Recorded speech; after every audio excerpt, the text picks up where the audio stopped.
To protect their careers, these stars hid serious illnesses and paid enormous medical bills in secret, eventually bankrupting themselves with experimental treatments and private hospital stays that no one could ever know about. Vivien Leigh, the madness that required private sanitariums. We begin with Vivien Leigh because her story sets the standard for the most financially destructive secret of all: psychological crisis. The same fierce intensity that brought Vivien Leigh 2 Academy Awards for playing complex, passionate women like Scarlett O'Hara and Blanche Dubois also masked a profound and lifelong emotional affliction. Her annual salary often couldn't cover the quarterly bill from just one of her secret doctors. What audiences didn't know was that the star, whose beauty was often described as supernatural, was living with a severe form of bipolar disorder, a cyclical illness characterized by extreme shifts between euphoric mania and devastating depression. In the 1940s and 1950s, this illness was brutally misunderstood and crudely treated, requiring periods of institutionalization that would have instantly shattered the porcelain image Leigh and her husband, Laurence Olivier, so meticulously constructed. The cost of maintaining this silence was astronomical, both emotionally and financially. Leigh's breakdown episodes were intense and unpredictable. She would suffer delusions, bouts of violent rage, and periods of emotional catatonia. The studio system, realizing they had a volatile but supremely valuable property, did not want word of her instability to leak. Every time an episode occurred, Olivier, or a studio representative, had to arrange for her to be secretly admitted to an exclusive, high-security sanitarium, often under a false name, far from the prying eyes of the Hollywood press. These facilities, like the famed Cedars of Lebanon, specialized in absolute discretion, and their fees reflected that guarantee of silence. By the 1950s, these private stays were routine.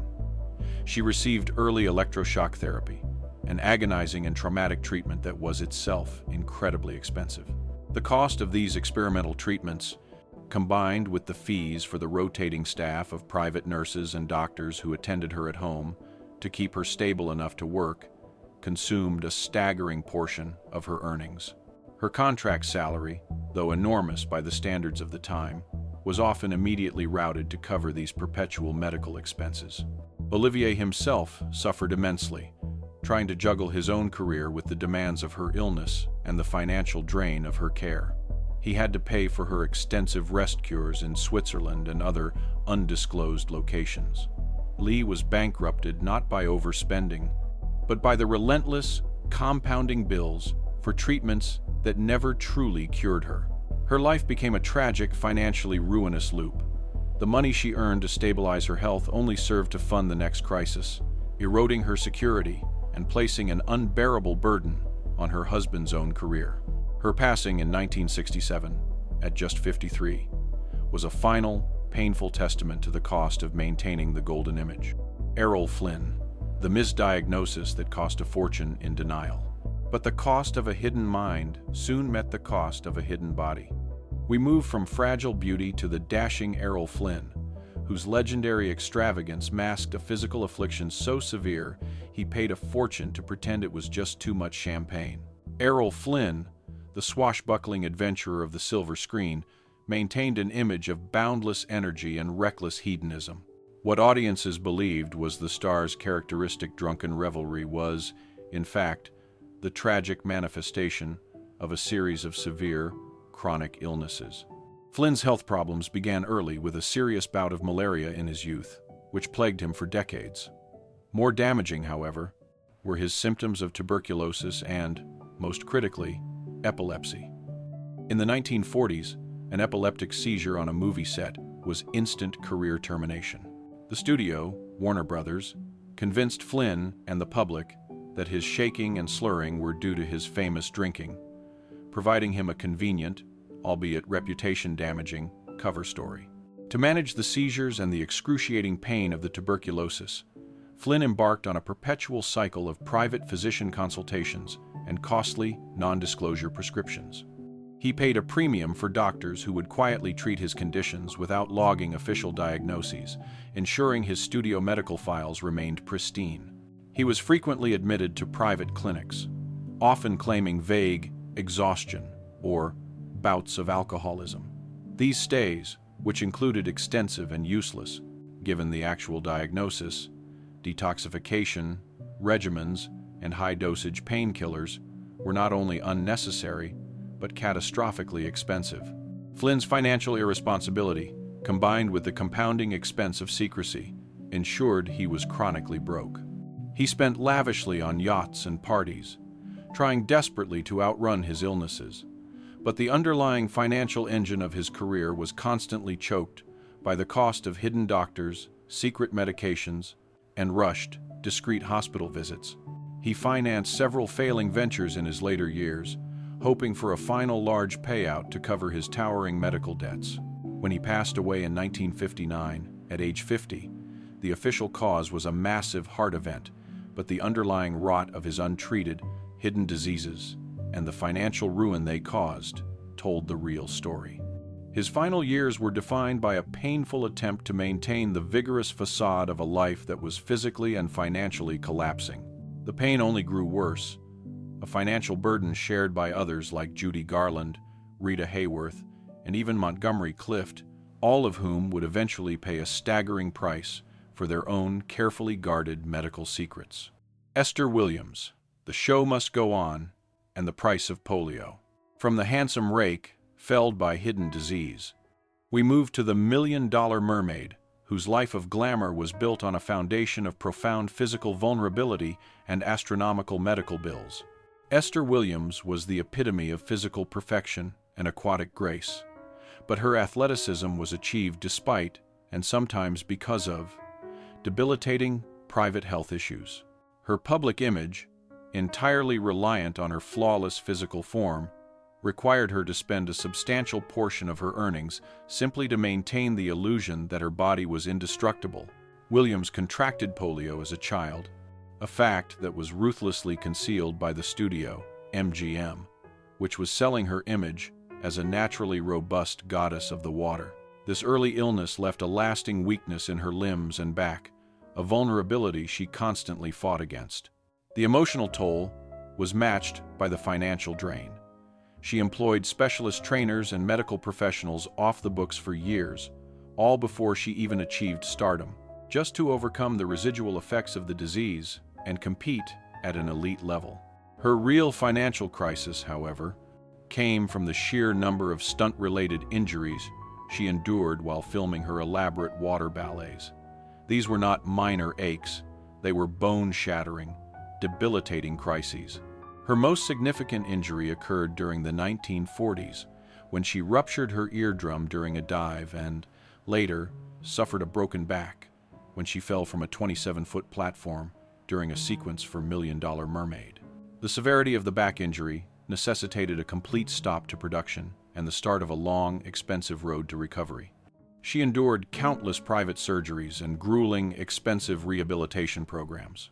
The studio paid for the initial emergency medical care, but the necessary long-term, specialized physical therapy required to keep her in swimming shape was shouldered entirely by Williams herself. This included the construction and constant maintenance of a private heated therapy pool installed at her home, far from public view. This feature alone represented a continuous, enormous financial outlay, used solely for therapeutic swimming under the guidance of non-disclosure specialists. Her therapists were paid premium rates, not only for their expertise, but for their absolute guarantee of silence regarding her constant pain. Williams's career was constantly threatened by pain. Her back pain became so severe that she had to lie on an inclined board between takes to relax the pressure, a sight kept strictly away from the public, lest the illusion of the vibrant, healthy mermaid shatter. She spent hundreds of thousands of dollars on chiropractors, physical therapists, innovative pain management clinics, and custom-designed underwater exercise equipment.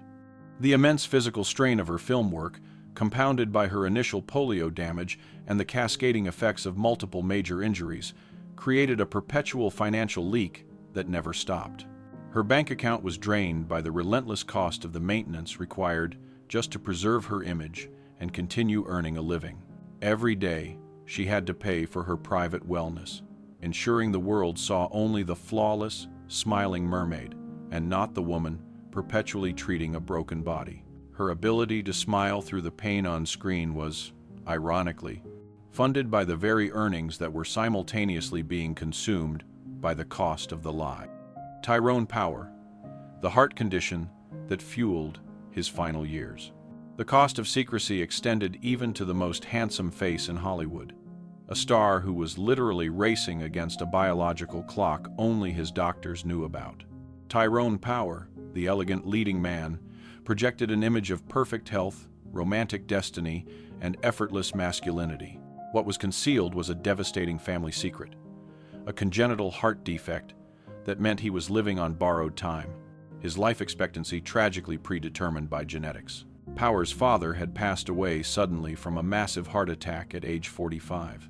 Following this tragedy, Power received private medical confirmation that he shared a similar, critical vulnerability in his own cardiac system. The immense financial drain began immediately, not with curative treatments, but with the extreme cost of insurance and the desperate rush to provide financial security for his family before his predicted early end. Insurance premiums for a major star with a known congenital ailment were impossibly high, leading Power to rely on private trusts and carefully structured business deals, all designed by expensive legal teams, to secure a future payout that could withstand his eventual, sudden absence. He had to pay off private physicians who managed his condition with expensive, custom-made cardiac medications and regular, exhaustive checkups that had to be performed in absolute secrecy. These doctors were paid off the book's sums large enough to ensure not a single word of his condition reached the studios or the gossip columnists. In his final years, Power became acutely aware of his limited time, and the pressure on his finances mounted. He needed a guarantee of wealth that a regular contract could not provide. He began financing his own films, such as Solomon and Sheba in 1958, not primarily out of artistic control, but out of a desperate, high-stakes need to secure a final, large financial payout for his wife and children. He worked at a breakneck pace, driven by the harrowing knowledge that he was due to pass away young, pushing his body to its absolute limits for the sake of his family's security. He hired high-priced financial consultants to structure his assets so they would be shielded from the immense estate taxes that would follow his premature passing. The relentless pace, fueled by this financial desperation and emotional stress, only exacerbated his underlying heart condition. During the filming of Solomon and Sheba in Spain in 1958, Power collapsed on set from a massive heart event. He was rushed to a local private clinic, where he passed away. He was only 44 years old. The immense wealth he had accumulated was quickly diminished by the massive, undisclosed medical bills from his lifetime of cardiac management, the ongoing expense of his complex insurance structures, and the unexpected legal and financial costs of his sudden passing, leaving his estate far less secure than he had hoped.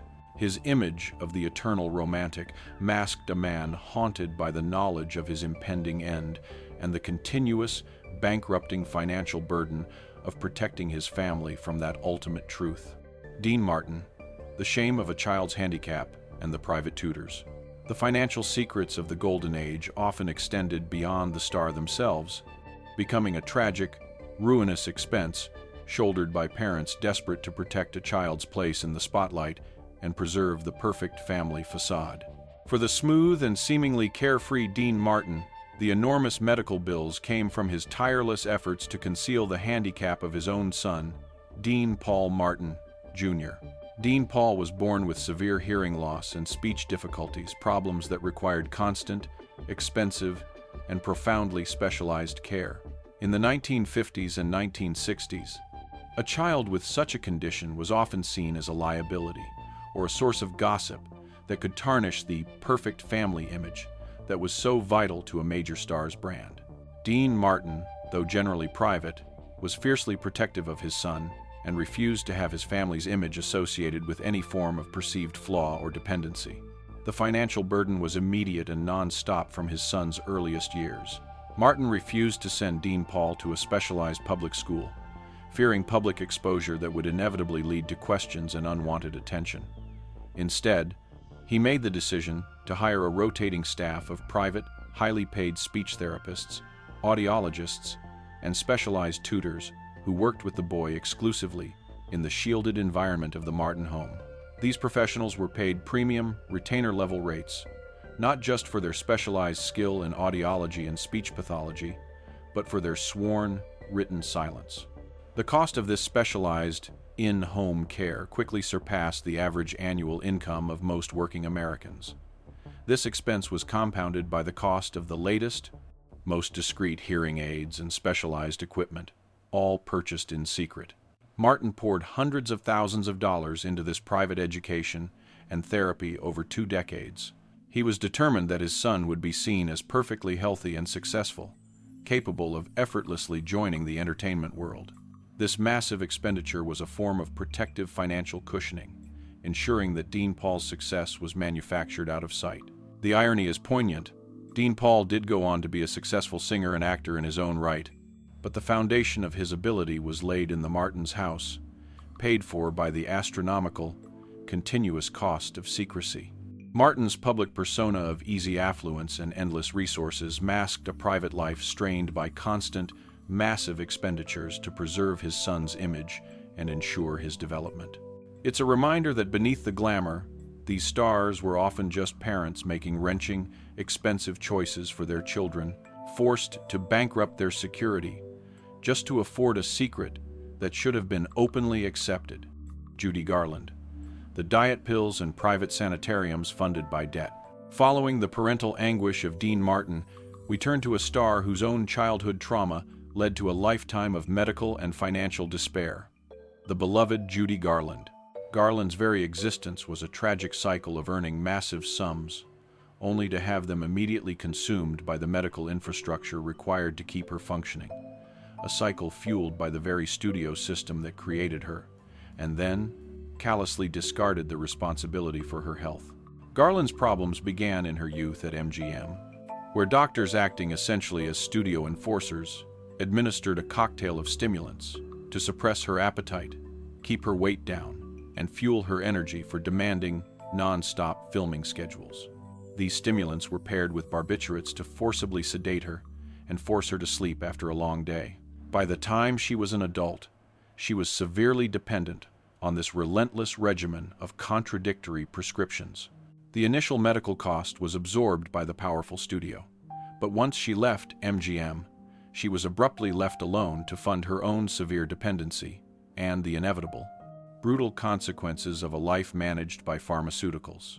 Her adult life became a relentless series of nervous breakdowns, physical collapses, and urgent hospitalizations. The immense pressure of her stage shows and concert tours, the only way she could make the immediate, large amounts of money she desperately needed, would invariably lead to an emotional or physical collapse. She would then be secretly admitted to exclusive, private sanitariums in Los Angeles, New York, or Boston. These institutions were chosen not for their superior care, but for their ironclad guarantee of discretion. These stays, sometimes lasting weeks or months, were incredibly expensive, involving private rooms, round the clock, nursing staff to monitor her withdrawal and recovery, and the astronomical fees of the most discreet psychiatrists money could buy.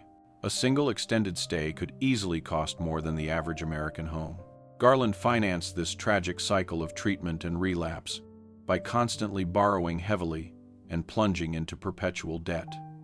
Her manager and ex-husband, Sid Luft, often scrambled to put together new concert tours purely to generate immediate cash flow to pay off the medical facilities, threatening to release her without treatment or, worse, expose her location to the press. The Internal Revenue Service famously took every cent of her professional earnings in the late 1960s for tax debt, leaving her constantly scrambling to pay her doctors and the pharmacists who provided her prescriptions. Her greatest performances, like her 1961 Carnegie Hall concert, were often immediately followed by an emotional or physical collapse, a cruel metaphor for how her immense, unique talent was perpetually devoured by her hidden medical costs. She passed away in 1969, at the age of 47, leaving behind an estate that was essentially penniless, bankrupted by the constant, secret expense of her addiction and institutionalization, a final, devastating testament to the industry that created her brilliance and orchestrated her ruin. If you find yourself moved by these stories of sacrifice and hidden struggles, please take a moment to subscribe to Golden Age Files. We bring you the full, complicated truth behind the legends who built Hollywood, ensuring their struggles and triumphs are remembered. Your subscription helps us continue to share the authentic humanity of these great stars.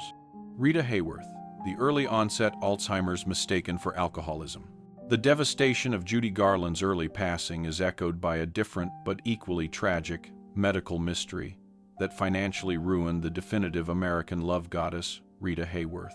For years, throughout the 1960s and 70s, Hayworth's increasingly erratic behavior, forgetfulness, and mood swings were cruelly dismissed by the public, her colleagues, and the press as the result of substance misuse and the instability of her chaotic personal life. What was actually consuming her and ultimately her fortune was early-onset Alzheimer's disease. The symptoms of the debilitating disease began subtly in her early 40s, well before she passed away in 1987. Her inability to remember lines during filming, her sudden, unexplained mood swings, and her confusion during public appearances were interpreted by those around her as the petulance of a fading star or the effects of heavy drinking. Hayworth, fiercely private and struggling to understand her own inexplicable decline, began to self-medicate with alcohol, only reinforcing the public's cruel and incorrect judgment. This self-medication tragically masked the true nature of the illness and led to years of misspent money and time. The medical cost was vast, compounding, and heartbreaking. Her children and later managers poured enormous sums of money into private doctors, clinics, and specialists, seeking diagnoses for what they believed was a complicated nervous disorder or chronic substance misuse. These were the 1960s and 70s, when early-onset Alzheimer's was not yet a recognized or commonly diagnosed disease in a woman so young. Hayworth underwent expensive, secret stays in exclusive clinics that attempted to cure her drinking, administering detoxification regimens and expensive psychological counseling, while the underlying neurological condition went completely undiagnosed and untreated for years. Each failed treatment consumed more of her considerable wealth. The years of misdiagnosis alone cost a fortune.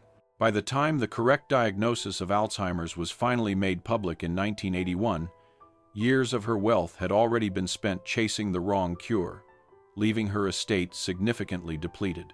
The progression of the disease then required specialized, 24-hour professional care, the cost of which was astronomical and non-negotiable. Her daughter, Princess Yasmin Aga Khan, had to take over her care and her finances, fighting legal battles to secure her mother's remaining estate from opportunistic individuals who tried to take advantage of the star's confusion. Hayworth's story is a profound tragedy of a woman whose fortune was drained by a medical secret that was not even her own fault, a disease that stole her mind, her dignity, and her money, long before it took her life. James Cagney, the diabetes secret that forced his retirement. From the chaos of misunderstood disease, we turn to the quiet dignity of a star who chose to leave the spotlight rather than risk the public exposure of his chronic illness. James Cagney, the quintessential tough guy of the cinema, retired suddenly from films in 1961, a decision widely attributed to his wish to pursue a quieter life with his family on his farm. What audiences didn't know was that his life had become financially unmanageable due to the immense cost of a severe, chronic disease he was determined to hide. Cagney was diagnosed with type 2 diabetes, a condition he managed with fierce discipline and meticulous control. However, the illness required constant monitoring, highly restrictive special diets, and regular, precise insulin treatments. For a major star in the 1950s and 60s, a diagnosis of a serious chronic illness was a massive liability. It could lead to uninsurability, or worse, studios would refuse to cast him in demanding roles, fearing he would collapse on set or be unable to perform the physical feats required by his persona. The financial risk to his career was simply too high. Cagney spent a fortune on private care to manage his diabetes in absolute secrecy. He hired a private nurse who was paid a large annual salary to travel with him everywhere, responsible solely for managing his diet, testing his blood sugar levels, and administering insulin injections, all while publicly pretending to be his personal assistant or secretary. The cost of this round-the-clock, personalized medical care, combined with the extreme expense of custom, imported medications, and specialized low-sugar foods, which had to be flown in or prepared by private chefs, created an immense, silent drain on his finances. Ultimately, Cagney found the financial and emotional burden of maintaining the secrecy while continuing to work too great. He recognized that to continue acting would risk a public medical crisis, which would not only instantly end his career, but also financially ruin his estate due to liability and breach of contract. His retirement was not a leisurely choice, but a pragmatic, expensive act of self-preservation that saw him walk away from enormous earning potential. He lived for another 22 years, quietly managing his condition. His immense talent shelved to ensure his private health, and his remaining fortune were protected from the destructive power of a single, hidden diagnosis. Joan Fontaine. The studio mandated hidden mental health battles. If James Cagney's financial enemy was a hidden physical ailment, Joan Fontaine's secret was the constant ruinous cost of maintaining a serene facade against her own mind. The anxiety of secrecy took a different, deeply personal form for the elegant Oscar winner. Like many actresses of her era, she was expected to project an image of serene, untouchable beauty and emotional stability. Any hint of psychological frailty was seen as a career-ending flaw. What audiences and the public never saw was the profound anxiety, depression, and severe nervous issues that plagued her private life, exacerbated by the relentless pressure of her career and the famous, highly publicized rivalry with her sister, Olivia de Havilland. The constant comparison and competition became an unrelenting psychological drain. Fontaine's emotional fragility led to frequent crises that had to be handled with extreme delicacy and financial overkill. The studio, and later her private management, paid enormous sums to secure the services of the most discreet, high-profile psychiatrists and therapists in the country, often in New York or European capitals. These professionals were masters of their medical craft and of public relations secrecy. A single consultation with these high-end professionals, guaranteeing that no detail would ever reach the press or influence her professional reputation, cost the equivalent of a small house payment in the 1940s, and her sessions were not singular events, but a non-stop necessity.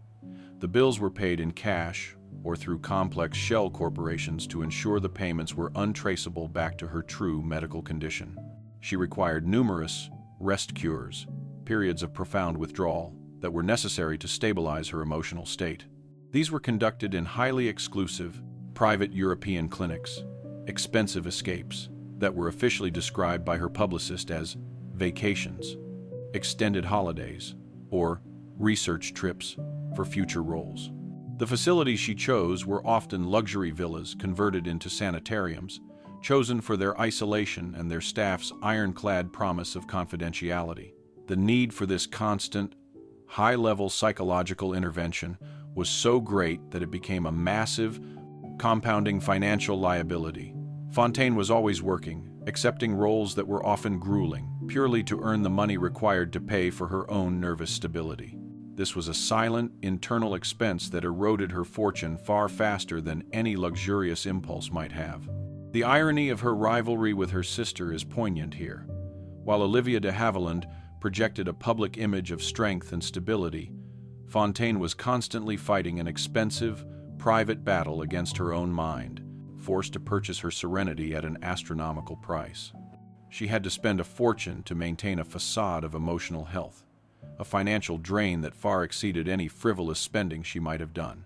Her fortune, amassed through discipline and talent, was steadily eroded by the cost of silence surrounding her profound psychological vulnerability, a secret that defined her private life far more than any on-screen performance ever could. Her final years were characterized by a necessary frugality, a direct result of the decades she spent paying to keep her emotional truth hidden from the world. Gary Cooper. the hidden surgeries, and the cost of being stoic.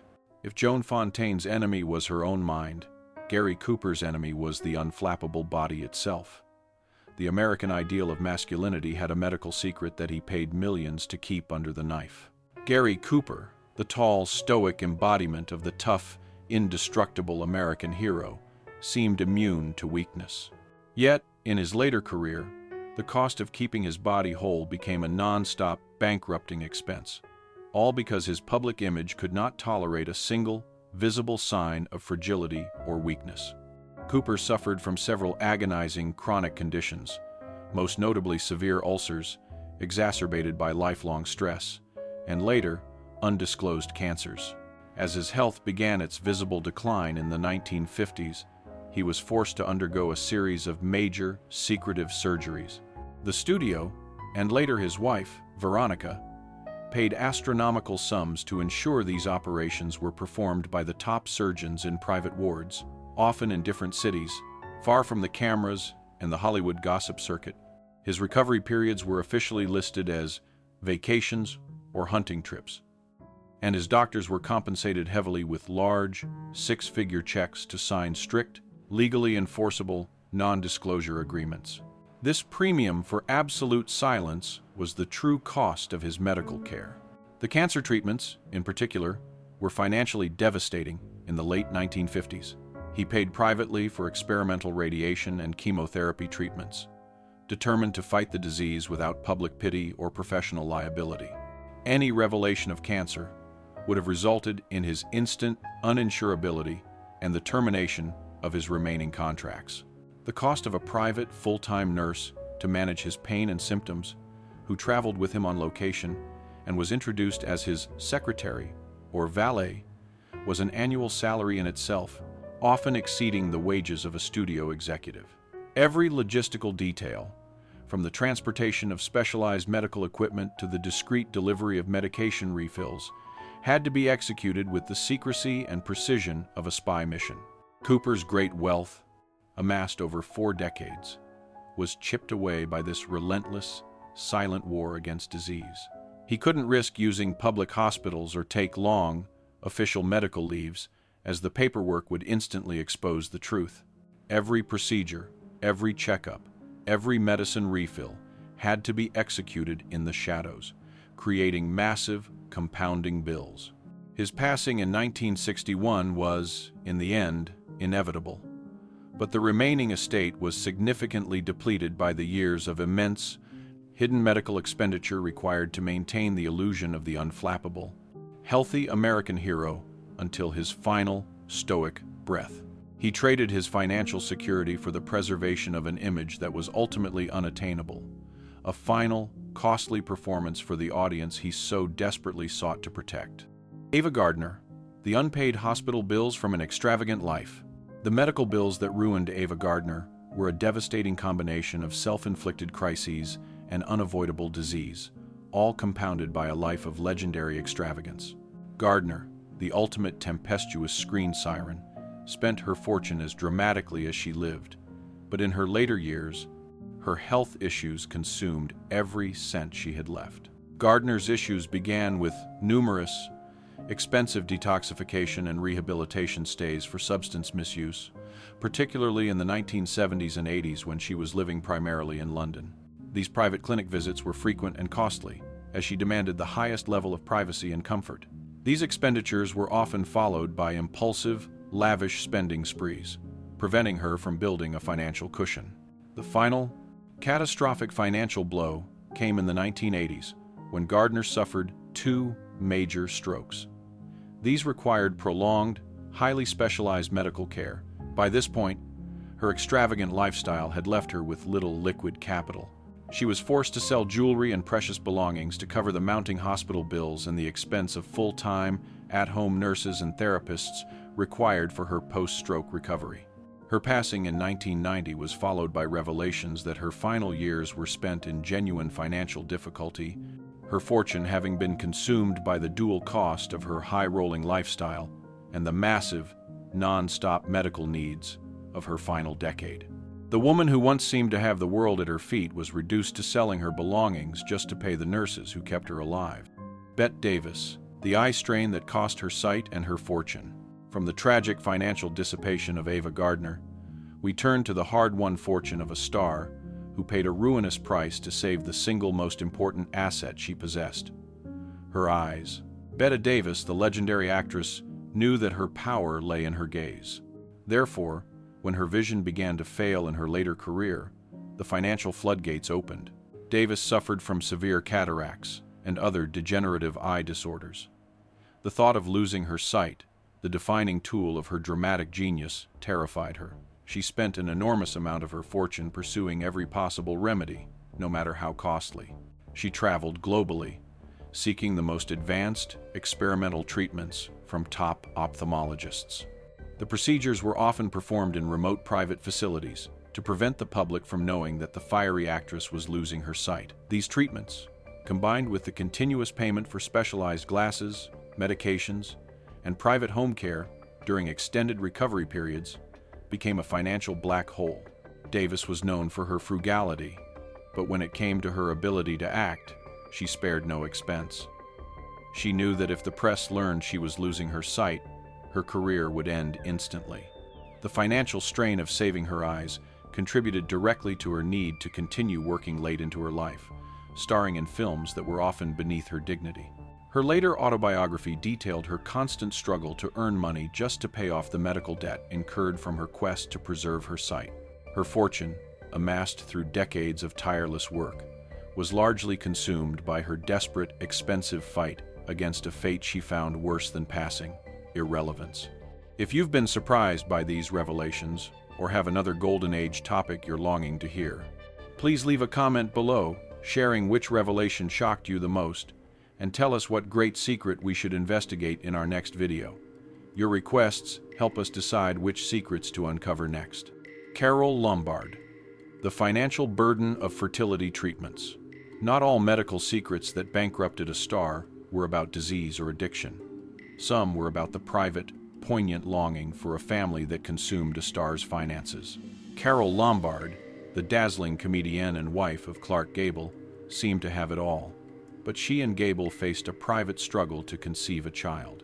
In the 1930s and 40s, fertility issues were never discussed publicly, especially not by a star whose image was one of vibrant, effortless perfection. Lombard and Gable invested a significant portion of their combined income into expensive, often experimental fertility treatments and consultations with high-priced reproductive specialists in New York and Europe. These pioneering procedures were not covered by insurance and were so sensitive they required large, untraceable cash payments to obscure specialists in foreign clinics, essentially burning money to protect a secret desire. The costs were recurring and relentless, a silent mounting debt incurred by their shared desire to become parents. Lombard's tragic passing in a 1942 plane crash cut short her life and her acting career. But the financial toll of her secret struggle was already substantial. Her premature passing only compounded the tragedy, as it revealed the immense medical and emotional strain she had been under in her final years, a secret that Clark Gable carried with him for the rest of his life. The couple's dream of a family came with an immense, hidden price tag: Mario Lanza, the vocal cord surgeries, and the diet doctor fees. The financial vulnerability of Mario Lanza was uniquely tied to his magnificent voice, the instrument that made him famous, but also broke him financially. The opera star and romantic film lead struggled perpetually with his weight and, critically, damage to his vocal cords. Lanza's career was a constant financial balancing act between earning massive salaries and paying for the extravagant, hidden costs required to maintain his physical and vocal condition. His weight problems required him to hire a full-time, private, live-in diet doctor and trainer, an expense that alone cost a king's ransom every month. This physician's job was not just to monitor Lanza's health, but to ensure his weight never jeopardized his film contracts. More crippling were the repeated vocal cord surgeries and specialized therapy needed to repair the strain and damage caused by his rigorous schedule and his volatile weight fluctuations. These delicate procedures were performed by the world's leading specialists and carried enormous fees, all of which Lanza paid to ensure his golden voice. His only source of income remained intact. The sheer, non-stop expense of this maintenance, the private doctors, the weight specialists, the surgeons, was so great that Lanza was chronically indebted. He lived in lavish homes but was constantly scrambling to pay the professionals who were keeping his body and voice functional. His passing in 1959, at the early age of 38, was attributed to a pulmonary event, but it was the final result of years of medical mismanagement and the bankrupting cost of maintaining the physical standards demanded by his image. Barbara Stanwyck, the adoption complications and financial estrangement. For the fiercely independent Barbara Stanwyck, her medical and financial secret was a different kind of parental burden, the relentless cost of managing her troubled adopted son, Dion. Stanwyck projected an image of unbreakable professional strength, but her private life was strained by the enormous expense required to keep her son's personal struggles out of the headlines. Dion Fay, adopted in 1932, developed severe behavioral and substance issues as an adult. For Stanwyck, the public exposure of her son's problems would have been an intolerable professional shame. As her son's issues deepened, Stanwyck spent a fortune on private psychiatric institutions, rehabilitation facilities, and specialized legal fees to manage his repeated crises. These expenses were always paid discreetly, often through her business manager, with the absolute assurance of confidentiality. The cost of a few weeks in a top-tier private rehabilitation clinic in the 1950s or 60s could easily equal the price of a small film. Stanwyck repeatedly covered these immense costs, even as her relationship with Dion became increasingly estranged. Her famous quote later in life, "I have no son," was a heartbreaking admission of their emotional separation, but it masked the reality that she continued to financially support his private care. When she passed away in 1990, her will famously left Dion only $5,000, the legal minimum to prevent a contest, a sum that spoke volumes about their relationship, but belied the hundreds of thousands she had spent over decades to keep his private life from ruining her public image. Her fortune was diminished not by her own illness, but by the relentless, hidden cost of a parent trying to protect a struggling child. Montgomery Clift, the face, the accident, and the permanent pain management. The story of the talented and sensitive Montgomery Clift is the most physically brutal example of a star bankrupted by medical catastrophe. In 1956, Clift was involved in a horrific car accident that shattered his flawless face and launched him into a decade-long cycle of devastating medical expense and dependency. The immediate cost was the extensive plastic surgery required to reconstruct his face.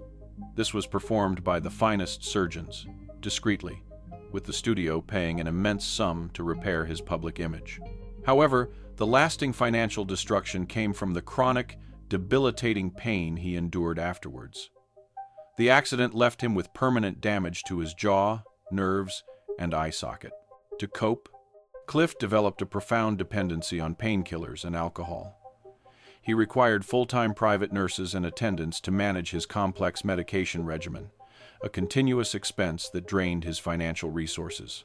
He paid a premium for doctors who would secretly prescribe the necessary medication without questioning his dependency. His private medical bills became legendary, consuming nearly every cent he made. Clift was working constantly just to pay for his medical needs, not for luxury.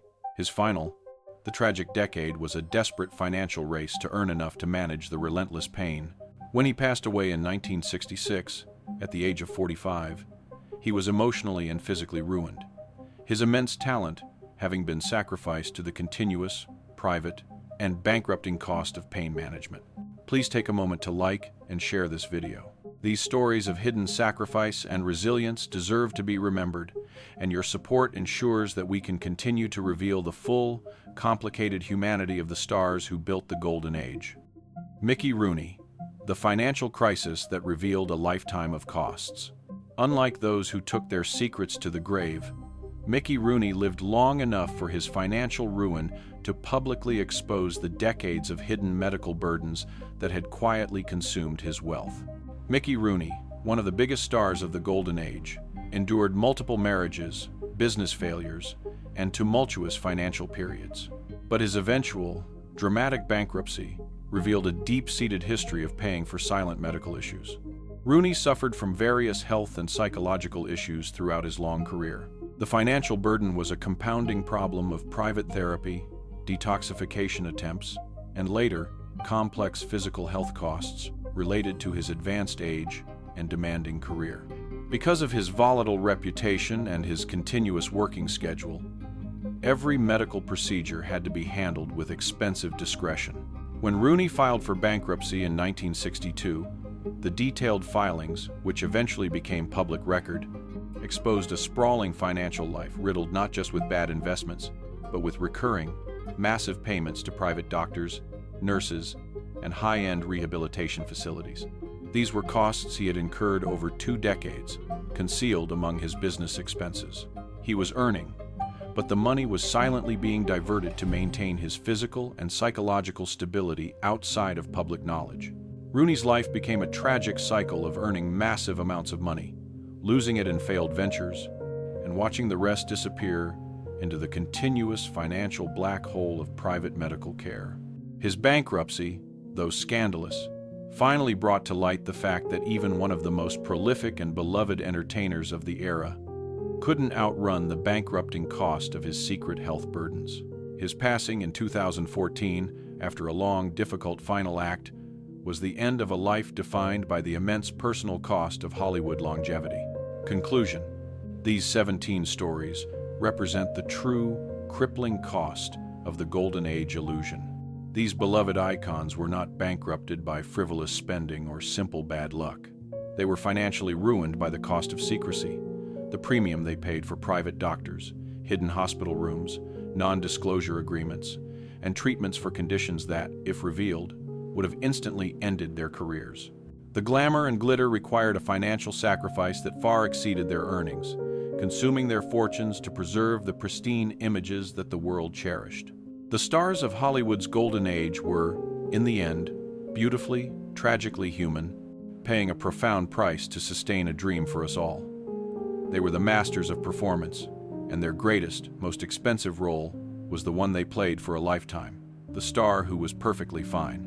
Thank you for joining us on this exploration of Hollywood's greatest financial sacrifices.